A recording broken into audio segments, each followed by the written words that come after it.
بسم اللہ الرحمن الرحیم۔ السلام علیکم۔ تین نوجوان بھائیوں کا عجیب قصہ۔ صدقہ بن مرداس نے اپنے والد سے روایت کی ہے کہ انطاکیہ کے مضافات میں نے ایک اونچی جگہ پر 3 قبریں دیکھیں۔ ان میں ایک پر یہ شعر لکھا تھا: زندگی سے وہ شخص کیا لذت حاصل کر سکتا ہے جو یہ جانتا ہو کہ خداوند عالم اس سے ضرور باز پرس کرے گا اور اس سے بندوں کے ساتھ کی جانے والی ناانصافیوں کا بدلہ لے گا اور جو بھلائیاں اس نے کی ہیں اس کی جزا دے گا۔ دوسری قبر پر لکھا تھا: کیا لذت پائے گا وہ جو یقین رکھتا ہو اس بات پر کہ اس پر موت اچانک آ ہی جائے گی، اس کی ساری بڑائی اور ملک چھین لے گی اور اس گھر میں ملائے گی جس کا وہ مستحق ہے۔ تیسری قبر پر لکھا تھا: کیسے مزے لوٹے گا وہ جس کا رخ ایسی منزل کی طرف ہے کہ جس پر اترتا نوجوانوں کو بوڑھا کر دیتا ہے، جو چہرے کے نقوش کو بہت جلد مٹا دیتا ہے اور جس کے جوڑ بوسیدہ ہو جائیں گے۔ یہ تینوں قبریں ایک صف میں کوہان کی شکل میں بنی ہوئی تھی۔ راوی کہتا ہے کہ میں ایک بوڑھے کے پاس جا کر بیٹھ گیا اور اس سے کہا: میں نے تمہاری بستی میں ایک عجیب بات دیکھی۔ اس نے کہا: کیا دیکھا؟ میں نے واقعہ بیان کیا۔ اس بوڑھے شخص نے کہا: ان کا قصہ اس سے زیادہ تعجب خیز ہے جو تم نے ان کی قبروں پر دیکھا۔ میں نے کہا: سناؤ کیا ہے؟ اس نے کہا: یہ 3 بھائی تھے۔ ان میں سے ایک بڑا عہدیدار تھا جو بادشاہ کے ساتھ رہتا تھا اور شہروں اور لشکروں کے انتظام پر مامور تھا۔ دوسرا ایک مالدار تاجر تھا، وہ بھی بادشاہ کے خاص لوگوں میں سے تھا۔ تیسرا ایک عبادت گزار شخص تھا جو عبادت کے لیے اپنے آپ کو فارغ کیے ہوئے تھا۔ اس عبادت گزار کی موت قریب آئی تو اس کے بھائی اس کے پاس جمع ہو گئے۔ یہ دونوں اپنے عابد بھائی کے پاس آئے جب اس کا آخری وقت تھا۔ دونوں نے اس عابد سے کہا کہ کچھ وصیت کر لو۔ اس نے کہا: اللہ کی قسم، میرا کوئی مال نہیں ہے کہ میں کچھ وصیت کروں، نہ میرا کسی پر قرض ہے جس کے لینے کی وصیت کروں، اور میں نے دنیا میں کوئی چیز نہیں چھوڑی جس کے لوٹنے کا اندیشہ ہو۔ عہدیدار بھائی نے کہا: اے میرے بھائی، یہ میرا مال تیرے سامنے ہے، اس میں جو چاہے کہو اور جو دل چاہے وصیت کرو۔ اس نے رخ پھیر دیا۔ تاجر بھائی نے کہا: میرے بھائی، تجھے میری کمائی اور کثرت دولت کا پتہ ہے، شاید تیرے دل میں کسی بھلائی کا ارمان رہ گیا ہو جس کو مال خرچ کیے بغیر حاصل نہ کیا جا سکتا ہو۔ یہ میرا مال ہے، اس میں جو چاہو حکم کرو، اس کو پورا کروں گا۔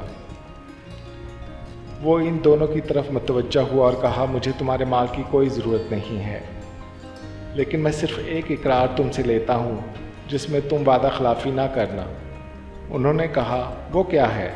اس نے کہا: جب میں مر جاؤں تو مجھے غسل دو اور کفن پہنا کر ایک اونچی زمین میں دفن کر دو اور میری قبر پہ لکھ دینا: زندگی سے وہ شخص کیا مزہ لے سکتا ہے جو یہ جانتا ہو کہ خداوند عالم اسے باز پرس کرے گا اور اس سے بندوں کے ساتھ ناانصافی کا بدلہ لے گا اور نیکیوں کی جزا دے گا۔ جب یہ کام کر دو تو روزانہ میری قبر پہ آیا کرنا، شاید تمہیں نصیحت نصیب ہو۔ انہوں نے اس کی موت کے بعد ایسا ہی کیا اور اس کا عہدیدار بھائی اپنے لشکر کے ساتھ قبر پہ آتا اور اتر کر ان اشعار کو پڑھتا اور روتا۔ جب تیسرا دن ہوا تو لشکر کے ساتھ حسب معمول آیا اور اتر کر رونے لگا۔ پھر جب واپسی کا ارادہ کیا تو اس نے قبر کے اندر سے دھڑام کی آواز سنی۔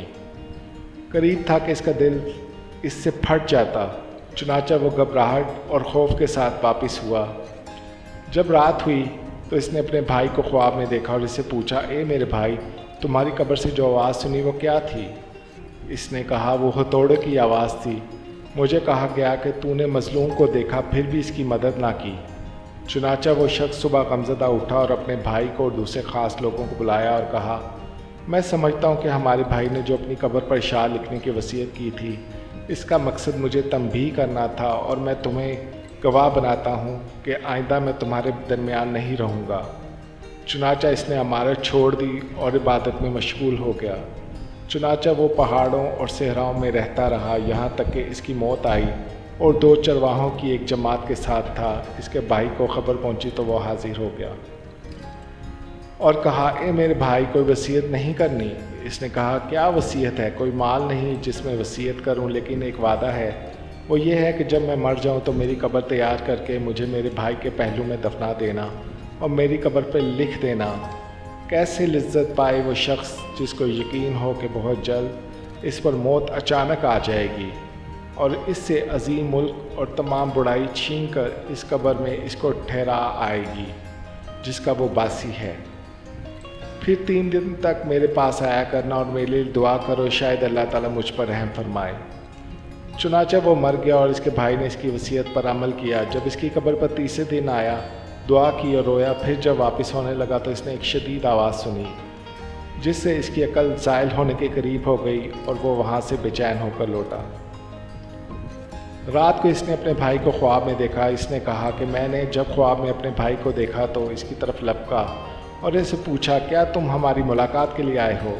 اس نے کہا، ملاقات تو بہت ہی دور ہے۔ میں نے کہا، میرے بھائی تیرا کیا حال ہے؟ اس نے کہا، خیریت سے ہوں، توبہ کتنی خوبیوں اور بھلائیوں کی مالک ہے۔ میں نے کہا، میرا دوسرا بھائی کیسا ہے؟ اس نے کہا، وہ تو نیک پیشواؤں کے ساتھ ہے۔ میں نے کہا، ہمارا کیا حال ہوگا؟ اس نے کہا، جس نے دنیا و آخرت کے لیے جو کچھ کیا ہے وہ دیکھ لے گا، بس تم اپنی مالداری کو فقیری سے پہلے غنیمت سمجھو۔ راوی کا بیان ہے کہ اس نے دنیا سے کنارہ کشی اختیار کر لی اور اپنے مال کو تقسیم کیا، جائیداد بانٹ دی اور اللہ تعالیٰ کی عبادت میں لگ گیا۔ اس کا ایک بیٹا بڑا ہو کر ایک خوبصورت اور باکمال نوجوان بنا اور تجارت شروع کی، یہاں تک کہ تجارت میں ایک اہم مقام حاصل کیا۔ اس کے باپ کی موت قریب آئی۔ اس نے اپنے باپ سے کہا، ابا جان وصیت نہیں کرتے؟ اس نے کہا، اے میرے بیٹے، تیرے باپ کا کوئی مال ہی نہیں جس میں وصیت کرے، لیکن میں تجھ سے ایک وعدہ لیتا ہوں کہ جب میں مر جاؤں تو مجھے اپنے بھائیوں کے ساتھ دفنا دینا اور میری قبر پر یہ شعر لکھ دینا، کیسے مزے لے سکے گا زندگی سے وہ جس کا رخ ایسی قبر کی طرف ہو جس کی گھاٹ نوجوانوں کو بوڑھا کر دیتی ہے اور چہرے کا رنگ اڑا دیتی ہے اور جلدی جلدی جسم اور جوڑوں کو بوسیدہ کر دیتی ہے۔ جب یہ کرو تو اس کے بعد 3 دن تک تم میرے پاس آ جایا کرنا اور میرے لیے دعا کرنا۔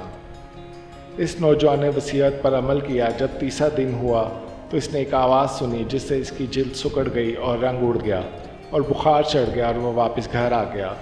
رات کو خواب میں اس کا باپ آیا اور کہنے لگا، میرے بیٹے تم ہمارے پاس آنے سے نزدیک ہو اور موت قریب تر ہے، بس تم اپنی سفر کی تیاری کر لو اور کوچ کا بندوبست کرو اور اپنا سامان اس گھر سے باندھ لو جس سے تمہیں نکلنا ہے، اس گھر کی طرف جس میں تمہیں جانا ہے، اور دھوکے میں نہ رہو کہ لمبی لمبی امیدیں لگا کے جیسے تم سے پہلے لوگ دھوکے میں رہے اور اپنی آخرت کے معاملے میں کوتاہیوں کی نتیجہ موت کے وقت ان کو شدید ندامت لاحق ہوئی اور عمر کی بربادی پر کف افسوس ملتے رہے۔